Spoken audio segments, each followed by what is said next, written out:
de flicáilte agus de chuig an cosach neidir an an líróid caiilte nó a chuise bhí an cúbáir taachtamach ach poc séir agus má rihinú díireach go gine na cosantóirí tá sé anéachar éon stop dhéanamh agus sin cáta buid a tamíhailte sin. Tá mar sin rá cháta buí ag Kilkenny agus ag limnach rá cheann chomá ach se mar a bhí neidir be bhailte ná ríre a dhéanaan neidir be an lán cholaí beidir bechiirte a bheith go meach an cáta buí feitige.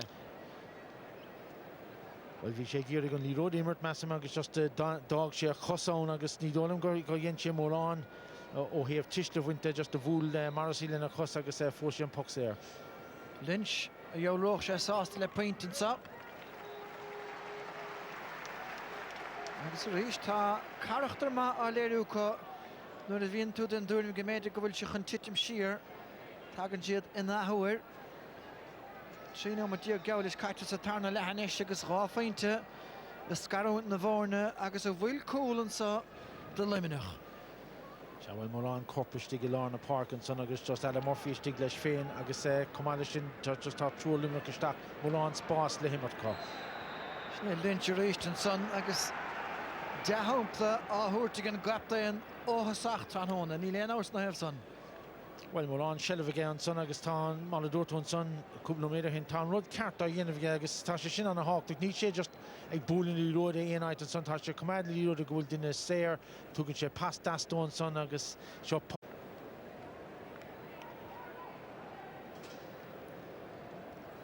Nis ní sé cho fad amach agus a bhí Alan Murphy cúpla bótas chiad le ach mar a dúir tanna is beag duine ón chortha leothasa sa tír féin seo agus tá sé chutha isteach idir na cúlaige 7 ceann na stáil me gearrón an inch tan hóna. Anna bhfuil an son ríis agus léironn sé chutáachtas tá cúpla poc séir dáile i lá na parke mar le duine mar Ronan Lynch nó le Alan Murphy de Kilkenny anna hens go bhain tú scór. Tá Barna buinteach ige Blanchfield de VR gur chaid sé Shelliver an sit siche ha hir a cosinit san Cian Lynch agus an baile mithe go fólach go háirithe iad a rébriúach Colin Ryan inis ar a bhíle díhiach Sara leis an san na Gearrón an Corcoran ach tá Ryan fósal á an éananig agus an council mitheach de ré cin sean scacin slí. Dro fox leis eilen son an a chombracht an daimhlíne Edward Doyle a córach de limnach isteach an sa le Flanagan agus a ddíragan stitar a bhrúch an cínar bhaith leis énig ó de leis go desmátá ige Sean Morrissey ó chruthid Binéad Cian Lynch i geirí náde Sean Finn a teachtacha Owen Kenny Brosach ó háineach an Parke Ryan a ddíraga bhlocáil é sin diantach tá Corcoran is a sellh clitar úpa hir slíomháin agus slíalach a mainig san an spricamach steach a míle bháide Leabhlocáil diantan son ar ón McNamara tá stitar níis ar úpá de bhaisiún de bhaile agus feitiige Barry Nash Nashanis Delaney from a má fér se an lán cholaí seo ach tá sé chuir chléigs ar fórílige Nash agus bheith son agus bhí ihar a chuideog séir an son John Malche glórig na líróid an son neacha Kenny agus an hána séach tá bhí na Nash anóbhar an sonach big dímáir faoin bhuile a chu sé fórí na dála. Cheir nummer 2 gledal sa chlathair canis Kenny a réist builte siar an saige steach sa spás Walsh mar spruc Nis tá sé builte leis a daimhlíne leis a munlíne mátá a sé gafa leistigh de Sean Finn seoltaisteach an cumán caite a bhailigin gúlaí an son agus poc séir isteach bhí sé sábháilte gan gúil báide agus be cheart go leabhar sé leis le Sean Finn as a méid sin. Yeah, well anna rúthar an son a rís caitheamh na cumán an son ag Sean Finn agus sin cáta buí cinnte agus anna stop agus poc séir an isreid so cáta buí tucha do Sean Finn. Neidir be dó fuair an cáta Chans caiimiid sin chin tú an eile túis Cosgrave nó Finn. Níor chaisiil cumán íon sé iirecht é neadú idir a gá chuis. Well, Well, má échan tú rinne sé iirecht tiisle bhaintas agus de scuilte an cumán agus sin cáta buí imthúm se. Is tá Stutterson mehamach fad. Stutter get den English last year den goal and sons na tithe. Ach fágann sé ráfeinte dur na fórne. Nish. Well, ní bhean bhil go meach sun garad ach go háirithe. Bris fáite ge Kilkenny réist. Stachan sa Paddy O'Loughlin, buinach bara héis le heas nó sé héine bhain as héine. Ach bhí dóhin am agéis Cian Lynch-inis. Seansa ge siúd. Trasna le Tommy Walsh, potúna ge siúd, súr timplar Lynch. Agus deire hir a bhfuil glantacha. Blanchfield de techt. Smachtathe a gomán. Stachel slí mar na bhfuil Sean Morrissey, tóiste mar rimmerton saige Kilkenny. Ronan Cochran treiste Paddy O'Loughlin botúna dhéanamh. Cochran a scaoile fé agus áir mistig. Ótach an son dus na cuite óga agus chuirn son trící natra.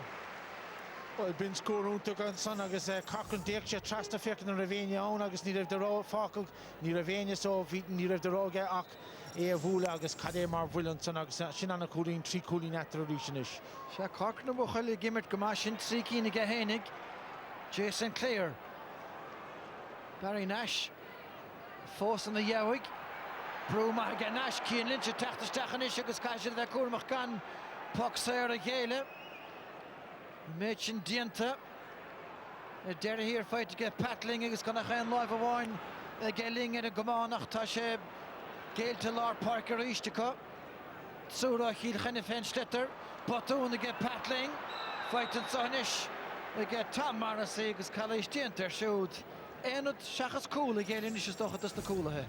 Se agus an Morrissey an son ag fáilní ruúda son hiig sé cad a hálaigh just cúise sa tans go méag prisisiún agus sin tepáinse sin anna clisteach ar fad agus carta bhí fáite ibre a hochtaí an son Billy Ryan a tháinig isteach mar an díbud. Sean sé Kilkenny sin a gleanna de fór bhí Patling an sin anna néta thug sé líróid maithamach ach roihann siad proseachtain sin thug siad an seileh reiste Limerick agus gá cúlí netar inis a ríis.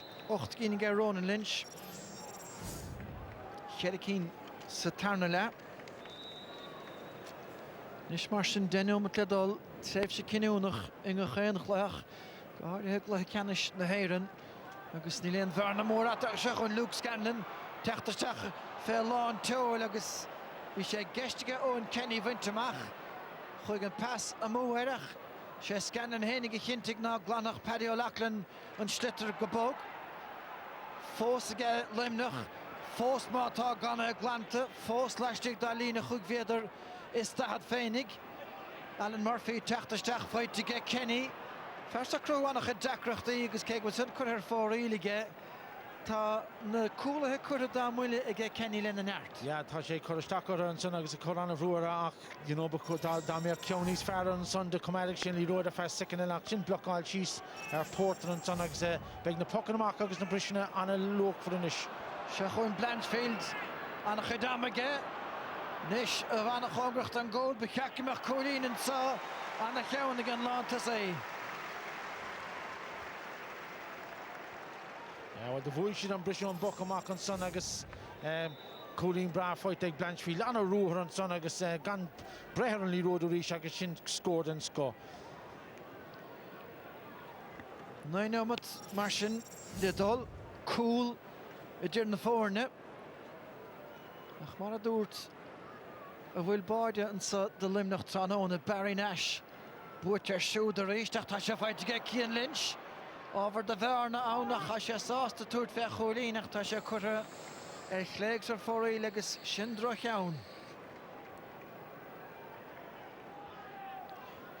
Well, been chance beidir go méid sé cinúnach ag deire, rún sé gacrad I gceart just cumáid sé ar feadh sicint an son déag sé an na postí ach bhróna san de chuise ar fóraí le. Luke Scanlon ach briste nús gomach aige. Se chun Murphy, déanta rás ar fad aige leistig. Se chun pass Walsh ar éist agus rábháid aige John Walsh. Dó a cúig I gan versan is na féach a gáid a áit a gáid an gléile chenis agus a gáin an sin der leis. Well, Bedri a Cadema Clishtuck ag Alan Murphy and son, the Hogshian Brewer fan, Connick Shaker and Walsh ag Reher Gulin, Kimi dun son on a British cheese ag Murphy. Find she range she treat command she Liro just pass on to gun son agus Anna Churi agus in a rede ta Anna make Sean Finninchin Mark Cousin Tor Limerick and son few wants $1 la Tashi the Brewer agus Sean Walsh Kinte a Corona Brewer Cousin Tory Limney. Agus an bouta san níl éon na reagra láireach I gé limnach ar a gól san Murphy ríist an bouta sa Walsh ríist mar spruc aige. Tá sé fight aige a sé clasaíocht Sian Suggery Blanchfield an a bhlocáige le túis Cosgrave. Má tá takeíocht leis dír Murphy an trosa ach an counsan ar dheis agus ar fór ílige. Well, the Cruffer, the Hawk and son of Shimbachuk, Kimi and Murphy just all command, August Anna Ray. August Shin and Clishtuck the Tala Walchin, Risha last Mude, it draws Grave Sportsike, August Anna Kriok, Ishil, August Yeshton Kubar, and the Hooksha Shansa Bido. Marsin Unadi took a stach again Limnach. Give it a fair hand, Barry Murphy stole him a stig. Idern Darling, Jason Clear. Vola Sonachan Keenach, Takir Heninish. It hit him sheer begun and so the Nubert Tadik Sheer Kachon of Villica. A Hossin took as a hint to na Gale for cool. Agus Beckdown, it a lead. The Tastal Dolimnach, Peter Casey, Agus Cahill McGrandson, a Fanacht Lesh, Blockalta, Shachon Morrisinish. Puck Sarah Machader Maltower, Morrissey, Brewer Imish Gamigdishnach. Well, Boal Mishinek like to reach Peter Graves, Kimi done so egg Dullestach. Vasses Graves Stracker and son just to hit you. Now Peter Graves Dul Contalav and Sonach vi love a team per Agus. You know, well, Kenny Marshinek great tour. Anna Ian and son v but Peter Tamarsi Peter come actually these father come out share a customer vehicle Kalishike Areno Sach no Squealing Shin and Bruder Kulkuniganish. Tuurlijk 5 van Shane met Ledol. Na túis Cosgrave teachtasteach a charéis de blocáilta. Joisian Tarnadesh.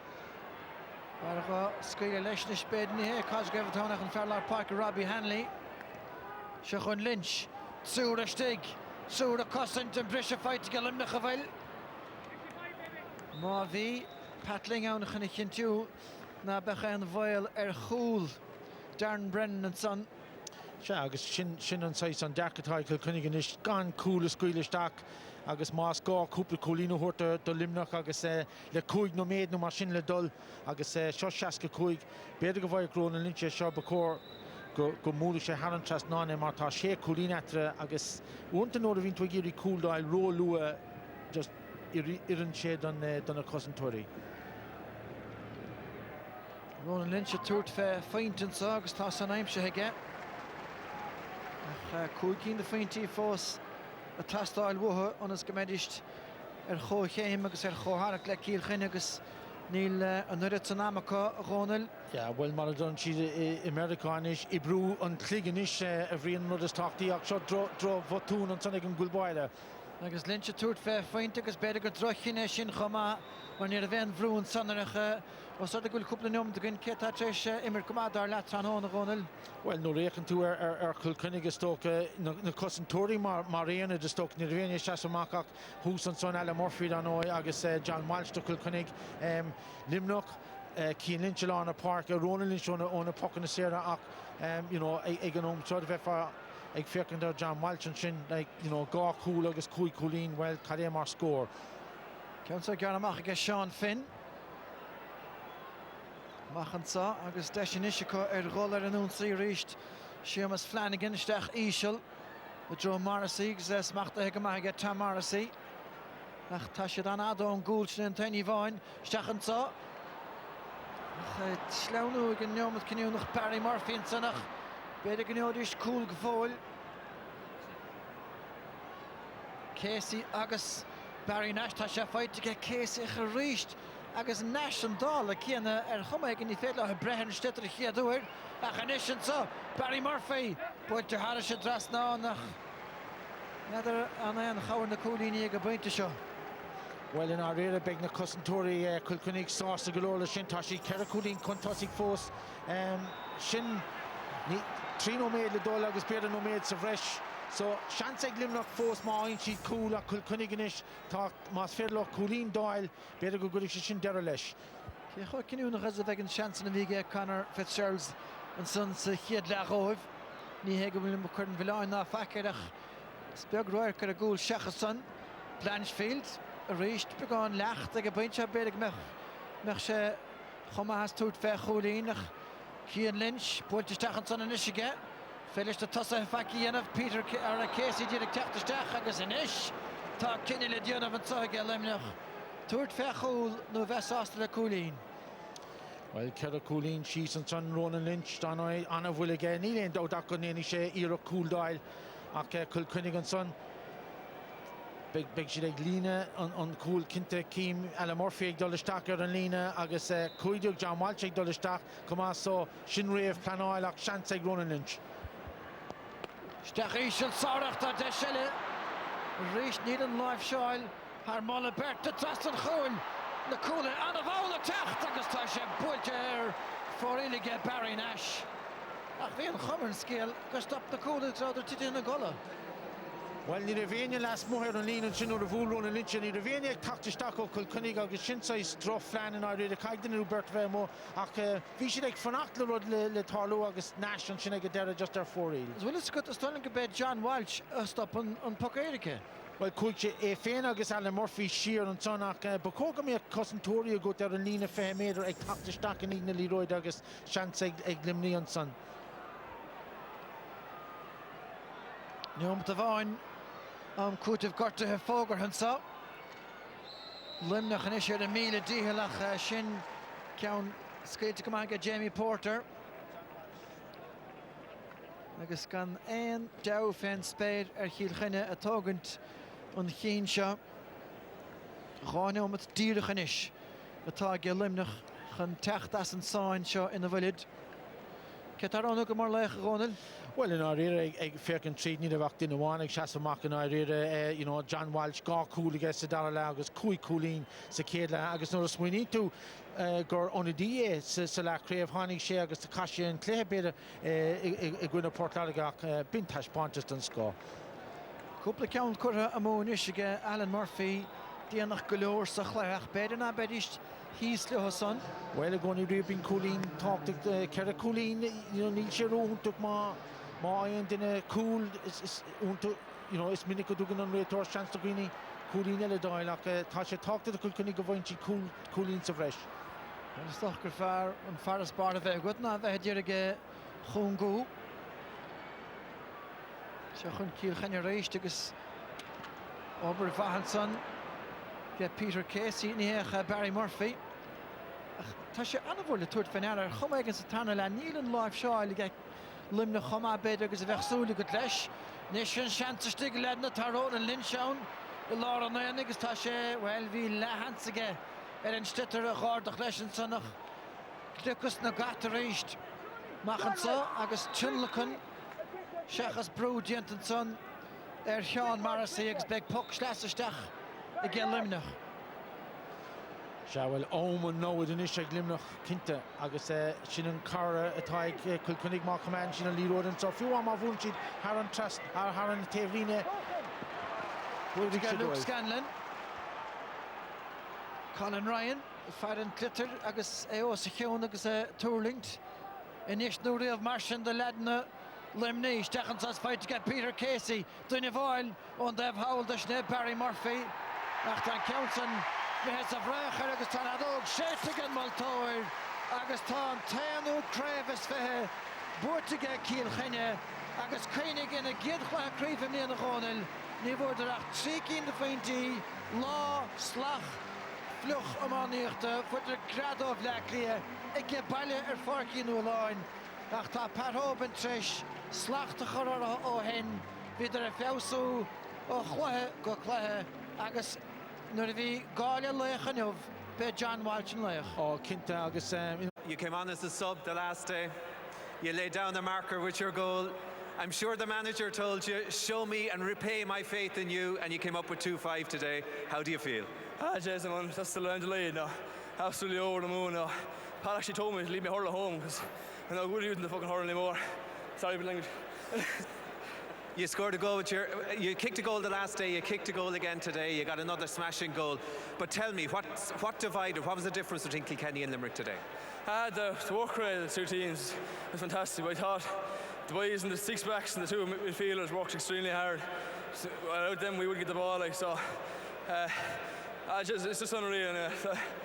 As you said yourself, you were scoring one end, you got the 2 goals, but your backs did unbelievably well today, stopping that Limerick attack that had scored for fun up until now. I know the Limerick forwards are fierce good, in fairness. They'll all go and play senior hurling with Limerick, but our backs, in fairness, they won't be too far off Kilkenny senior here. They're really, really strong 6 backs, and I'm real proud of them all together now. Okay, well done, John. It's too late. The Himmer and Shaw, Electric Ireland, agus Tom Priavaimanuk, ESP, Patrick O'Doherty and Shaw, Le Gradam Lech, the Himmer of Runna, John.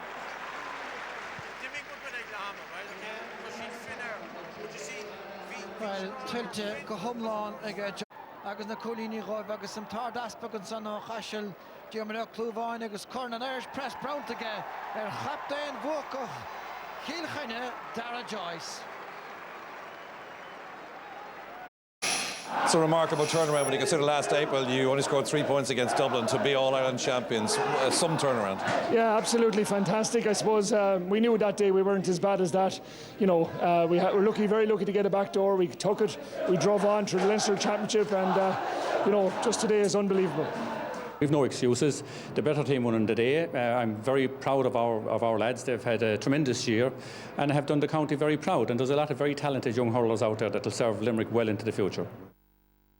Indeed, there are heartbreak for Limerick, but it must be said, congratulations to the Kilkenny Miners. A great win for them. And Eddie, it's kind of a shame in a way tomorrow there's a replay in the senior game because it maybe takes a little bit from the homecoming for the Miners. Yeah, it is. It's disappointing for Miners. I mean, if you can take a little bit of loss off winning the Minor All-Ireland, it's nice to be able to go home to a homecoming. And unfortunately for the boys, I'm sure they'll enjoy it in their own way. But it's just it's a fraction of a downer. But look, a lot of them lads were there last year when they were turned over by a really good Waterford outfit, and they probably a lot from them. They came back nice and strong. You know, Alan Murphy there has been a class act, and I hope he done most of his hurling there today and he doesn't do it against us in the championship next weekend. But and another fella that done a little bit of development against us recently in the club match, John Walsh with the goal. But let's have a look at the goals, because it was a bit like the senior game between Kilkenny and Limerick. Kilkenny got the goals and Limerick didn't. Yeah, and this fella has showed, look, the Mullinavat lads are well able to kick balls, so they are, you know, this was a lovely finish out, in fairness, great perseverance here by Owen Kenny, but when it breaks from here, that's a lovely touch, and geez, that's a lovely goal. I think any of the top millionaire soccer players would be very proud of a finish like that, and they were the big dagger blows, unfortunately, for Limerick today. And here's Alan Murphy. This was just a beautiful touch, changes the flight of the ball, and you see John Walsh coming off his right hand shoulder, peels off calls, and just a very clinical finish out of him. And that was ultimately the difference today for them. They were just, when the goal chances presented themselves, you know, John Walsh buried the two of them, and to be fair as well, he chipped in with a nice few points. So what a day for a young fella like him. And you know, and he has next Saturday to look forward to. I wonder will he get called into training during the week, maybe, you know.